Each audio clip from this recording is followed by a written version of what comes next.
A paz do Senhor Jesus. Eu venho aqui hoje trazer mais uma mensagem, deixando este vídeo, esta palavra para a sua vida, para a sua edificação. Antes de começar, eu quero te pedir que você se inscreva no meu canal e deixe lá o seu like para estar recebendo mais mensagens para a edificação da sua alma. Quero aproveitar neste momento, ler um versículo da Bíblia que se encontra na epístola do apóstolo Pedro, no capítulo 1, versículo 14. Como filho obediente, não vos conformeis com a concupiscência que antes tinha na vossa ignorância, mas como é santo aquele que vos chamou, sede vós também santo em todo o vosso procedimento. Está aqui o apóstolo Pedro está deixando esta mensagem para que nós venhamos buscar santificação, para que nós venhamos se santificar. E somente através de Jesus e do Espírito Santo nós alcançaremos esta santificação. E essa santificação, meus amados, não é só através da oração, não é só através do jejum que nós vamos alcançar a santificação, mas através do nosso procedimento. É da forma em que nós vivemos, é da forma que nós nos comportamos, como nós tratamos as outras pessoas que não é do mesma classe social que nós, das pessoas que não têm a mesma fé que nós temos, das pessoas que não é da nossa mesma religião. É desta forma que nós alcançamos santidade. É sendo honesto, sendo justo, sendo fiel, sendo sincero, sendo obediente a Deus. Não aos olhos do homem, mas sim aos olhos de Deus. E nós vamos deixar alguns exemplos que Jesus deixou para nós. Uma certa feita, os principais sacerdotes, eles queriam pegar Jesus numa contradição. Eles queriam provar que Jesus não era quem dizia que era. E eu quero ler com vocês aqui no Evangelho de Marcos, no capítulo 11, no versículo 27. Evangelho de Marcos, no capítulo 11, no versículo 27, diz bem assim: outra vez chegaram a Jerusalém, andando ele pelo templo. Os principais sacerdotes, os escribas e os anciões se aproximaram-se dele e perguntaram: com que autoridade fazes estas coisas? E que te deu tal autoridade para fazer isso? Aqui eles estavam se referindo sobre o batismo de João. Então Jesus perguntou para eles assim: olha, se vocês me responderem com qual era o batismo de João, era de Deus ou dos homens? Aí eu digo para vocês com que autoridade eu faço o que faço. Aqueles sacerdotes conversaram entre eles e disseram: se nós dissermos que o batismo do João era de Deus, nós vamos ter que se explicar com o povo. Se nós dissermos que o batismo de João era do homem, nós vamos ter um grande problema com as autoridades, porque eles temiam, porque João era um profeta usado por Deus. E eles disseram: nós não vamos dizer para ti se era do homem ou se era de Deus. E Jesus, olhando para eles, fala assim: então eu também não direi para vocês com que autoridade eu faço o que faço. Esse texto aqui, meus irmãos, nos dá a seguinte conclusão. Nós vemos muitas pessoas de certas denominações que querem provar, que fazem questão de provar, de querer dizer o que eles são, o que eles deixam de ser. E uma coisa eu aprendi, que religião não se discute. Nós pregamos o evangelho. Quem quiser receber, receba. Não quiser receber, amém. A nossa missão é pregar. Nós não estamos aqui como juiz, nós não estamos como advogado, nós não estamos como nenhum exibicionista. O ide de Jesus, que ele disse é: ide e pregai. Quem crer será salvo, mas quem não crer será condenado.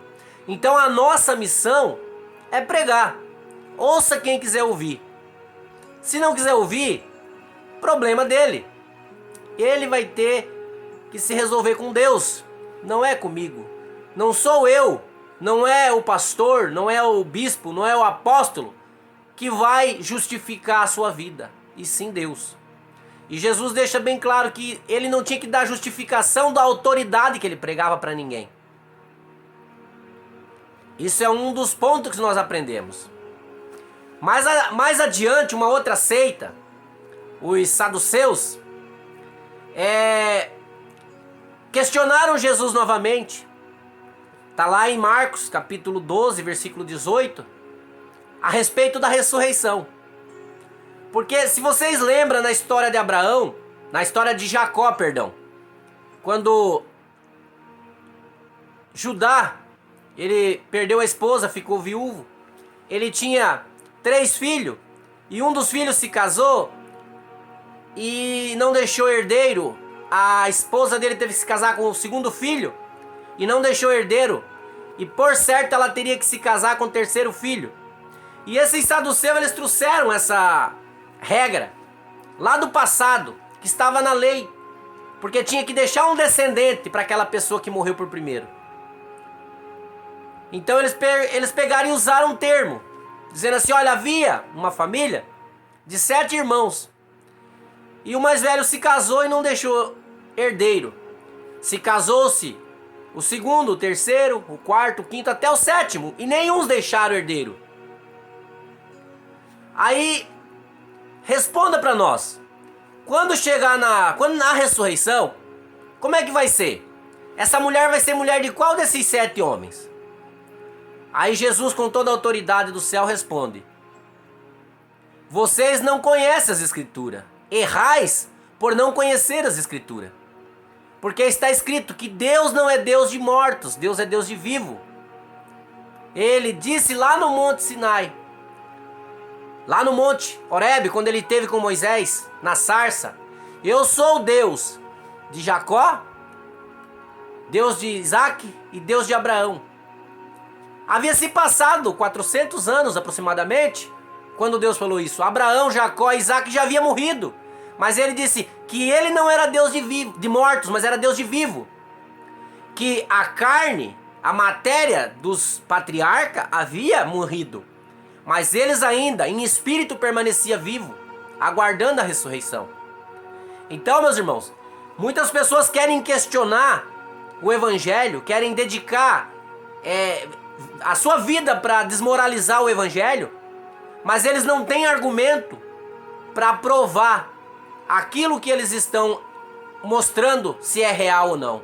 E Jesus deixa bem claro: erreis por não conhecer as Escrituras. Então, irmãos, o que eu aprendo com esta passagem, já na anterior eu havia falado, que o evangelho não é para ser discutido, o evangelho é para ser pregado, o evangelho é para ser ensinado e não questionado. Então não entre em debate. Se a pessoa quer ouvir, amém. Se não quer ouvir, o problema é dela. Deus deu o livre-arbítrio para o ser humano. E nesse livre-arbítrio, o homem faz da sua vida o que quer. Mas futuramente, as consequências vêm. Tudo que nós fazemos aqui, o apóstolo mesmo disse: tudo que nós plantamos, nós colheremos. Se plantarmos bênção, colheremos bênção. Se plantarmos maldição, colheremos maldição. Então, nós aprendemos aqui que o evangelho não é para ser discutido. Então eles tentaram de todas as formas encontrar falha em Jesus, mas Jesus era aquele que foi instruído. Jesus foi ensinado pelos seus pais. Muitas pessoas pensam assim, mas ele era Deus. Não, Jesus estudou. Jesus conhecia as leis. Ele dedicou a sua vida aos estudos para ele ser um mestre. Porque ninguém chega a ser mestre sem conhecer nada. E nós vemos aqui que um dos seus discípulos, Judas Iscariote, um discípulo que andou com Jesus durante 3 anos e meio, traiu Jesus. Ele tentou provar algo e não viu falha em Jesus. Lá em Mateus, no capítulo 4, versículo 3 a 11, nós vemos o diabo tentando Jesus. Por 3 vezes ele chegou, se aproximou de Jesus, porque a partir do momento que Jesus se batizou no Rio Jordão, ele foi impelido pelo Espírito a ir ao deserto por 40 dias e 40 noites. E depois de 40 dias, ele teve fome. Assim diz a Bíblia. E nesse momento, o diabo se aproxima dele e fala: se tu és o Filho de Deus, mande que essas pedras se transformem em pão e se alimente. Irmão, Jesus tinha poder para fazer aquelas pedras se transformarem em pão. Mas se Jesus tivesse feito isso, ele estaria obedecendo uma ordem de Satanás. E Jesus usa da própria palavra que está escrito: nem só de pão viverá o homem, mas de toda a palavra que sai da boca de Deus. Então nós não vivemos só de matéria, de alimento material, alimento físico, pão e alimentos que saciam a nossa carne. Mas nós vivemos também do pão, que é a Bíblia Sagrada, que é a palavra de Deus. Este pão que desceu do céu. Nós dependemos deste pão para sobreviver, que é a palavra de Deus. E o diabo, não se contentando, novamente, leva Jesus a um certo local e ali manda ele saltar daquela montanha.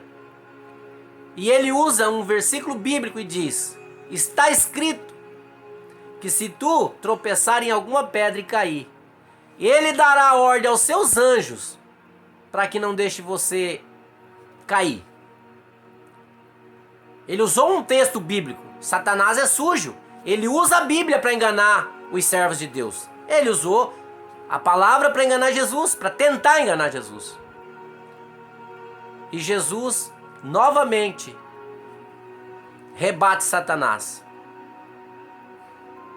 Que se ele fizesse o que ele faz, que ele estaria sendo pedido a fazer, ele estaria obedecendo a Satanás. E não estaria seguindo a sua missão aqui na terra, que era de morrer pela humanidade. Muitos pensam, irmãos, que quando Jesus morreu na cruz, eu já ouvi muitos pregadores falarem isso, que quando Jesus morreu na cruz, diz que Satanás bateu palma, Satanás fez festa no inferno. Quem fala isso não tem conhecimento bíblico. Porque Satanás, ele fez de tudo para impedir que Jesus morresse na cruz. Um exemplo está aqui nessa passagem de Mateus 4. Ele fez de tudo para tentar impedir que Jesus cumprisse a sua missão, que seria de morrer na cruz do Calvário. E nós vemos aqui agora que ele mais uma vez aparece para Jesus, leva Jesus num lugar e lá ele mostra todos os reinos da terra. E ali ele diz: tudo isso eu te darei, se tu se aprostrar perante mim, se joelhar perante mim e me adorar. E Jesus fala para ele: está escrito, somente ao teu Deus adorará, e só a ele servirá. Se Jesus tivesse se prostrado ali, se ajoelhado perante Satanás, ele teria acabado a sua missão ali. Mas não era essa a missão de Jesus. A missão de Jesus era morrer na cruz do Calvário. Irmãos, o que eu aprendo aqui é que muitas pessoas têm se apegado a tantas coisas que o mundo oferece. Corre atrás de carro, corre atrás de mansão, corre atrás de fama, corre atrás de dinheiro, corre atrás de tudo. Mas esquece do principal, que é a salvação da sua alma. O que adianta eu granjear o mundo todo se a minha alma, depois de partir desta terra, não tiver um local para descansar? E Jesus deixa claro e fala para Satanás: vai-te, Satanás, porque está escrito: ao Senhor teu Deus adorará e só a Ele servirá. Nós aprendemos aqui que nesta passagem Jesus deixa claro para nós que não adianta. Ele mesmo fala: buscai primeiro o reino de Deus e a sua justiça, e as demais coisas vos serão acrescentadas. E o diabo, ele tem feito muito disso, tem tirado muitas pessoas da presença de Deus, oferecendo coisas do mundo para tirar a pessoa da presença de Deus. Eu tinha falado de Judas, que andou com Jesus durante 3 anos e meio e vendeu Jesus por 30 moedas de prata. E nós vemos que quando Jesus ele foi vendido, foi levado ao sacerdote, e o sacerdote entregou a Pilato dizendo que ele blasfemava contra a lei e que ele dizia ser um rei, tentando usurpar o reinado de Roma, o império de Roma. E quando Pilatos interroga Jesus, depois da conversa que ele tem com Jesus, ele fala assim: olha, vou lavar as minhas mãos, porque não tenho visto nada que condene este homem. E ele pega e fala para o povo: vocês escolhem, porque era costume que toda festa daquele ano, festa da Páscoa, você soltaria um preso. E agora o governador romano, Pilatos, pega e deixa a decisão para o povo. Aquele mesmo povo que havia se alimentado com as transformações de pães que Jesus fez, de peixe. Aquele mesmo povo que tinha passado todo aquele período do ministério de Jesus, havia sido abençoado, haviam sido alimentados. O evangelho havia sido entregado a eles. Eles gritam numa única voz: soltem Barrabás e crucificam Jesus. Aí nós vemos aqui que as autoridades religiosas não encontraram falha em Jesus. Nem os principais sacerdotes, nem os fariseus, nem os saduceus. Os fariseus, uma certa feita, irmãos, trouxeram uma mulher perante Jesus que tinha sido pega em ato de adultério. E ali falaram para Jesus: olha, tu és o mestre, então decifra essa situação. Pegamos essa mulher em ato de adultério e, segundo a lei, ela tem que ser apedrejada. E que tu dizes? Vocês conhecem essa passagem. Mas uma coisa que estava errada ali, que na lei, tanto o homem quanto a mulher deveria ser apedrejado. E eles trouxeram somente a mulher. Já estavam errados. E queriam que Jesus condenasse aquela mulher. Jesus se abaixa e fala: aquele que não tiver pecado, que atire a primeira pedra. Toda aquela multidão que estava ali eram pecadora. Se retiram e nada faz aquela mulher. Jesus se levanta e fala: mulher, cadê aqueles que te condenavam? Aí ela pega e fala assim: Senhor, eles foram embora. Jesus disse para ela: olha, eu também não te condeno, vá e não peques mais. Irmãos, pecar é humano, é da natureza humana. Mas permanecer no pecado é muito grave. A palavra de Jesus foi para que ela fosse e não pecasse mais. Jesus diz: não peques mais. E muitas pessoas continuam pecando, e acha que Jesus está pronto a perdoar. Ele perdoa. Enquanto tem vida, ele perdoa. Se for um pedido de perdão de coração, ele perdoa. Mas muito cuidado, que a sua vida pode ser ceifada a qualquer momento e você não ter essa oportunidade de alcançar a salvação. Porque a gente anda aí hoje, nos dias de hoje, é bala perdida, é acidente de automóvel, é trágico acidente de avião. Então, irmãos, para nós morrer é um piscar de olho. E daí você vai ter tempo para se arrepender, você vai ter tempo para buscar a tua consciência, tudo aquilo que você fez de errado, para colocar na presença de Deus. Então o dia aceitável é hoje, a oportunidade é hoje, de pedir perdão e aceitar Cristo hoje. Amanhã não nos pertence, amanhã pertence a Deus. E nós vemos que Judas, depois de toda essa tramóia que ele fez, vendeu o seu mestre, o remorso corroeu o coração dele, ao ponto que ele foi até o sacerdote, lançou as moedas, pegou e foi se enforcar num certo local. E lá em Atos dos Apóstolos, no capítulo 1, nós vemos que Judas tentou se enforcar, mas quando ele se lançou do precipício, o galho onde ele havia amarrado a corda se rompeu e ele se espedaçou-se de montanha abaixo.